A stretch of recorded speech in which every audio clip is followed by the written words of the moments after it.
ఎన్టీఆర్ జిల్లా నందిగామ ఆనాసాగరం రంగా సెంటర్ వద్ద వంగవీటి మోహన్ రంగా జయంతి వేడుకలను జనసేన ఆధ్వర్యంలో నిర్వహించారు.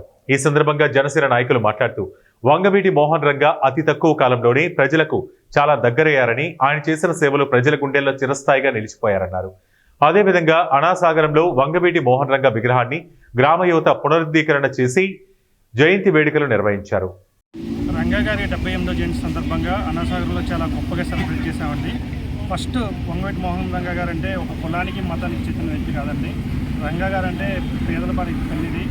ఒక రంగా గారు సీఎం పిఎం కాకుండా ఒక కేవలం ఎమ్మెల్యేగా కొన్ని వేల విగ్రహాలు 2 తెలుగు రాష్ట్రాల్లో కూడా పెట్టారంటే అది చాలా ఎంతో మహా గొప్ప వ్యక్తి, శక్తిగల వ్యక్తి ఆయన మనం అందరం తెలుసుకోవాలి. ఆయన జయంతి సందర్భంగా విజయవాడలో పెట్టిన తర్వాత మళ్ళీ మా ఊర్లో 2వ విగ్రహంగా స్థాపించారు. 40 ఏళ్ళు సుమారు ఆయన చనిపోయిన తర్వాత అక్కడ విజయవాడ తర్వాత మా ఊర్లోనే అన్ని పెట్టింది. దాన్ని మళ్ళీ ఇప్పుడు కొంతమంది పిల్లలందరూ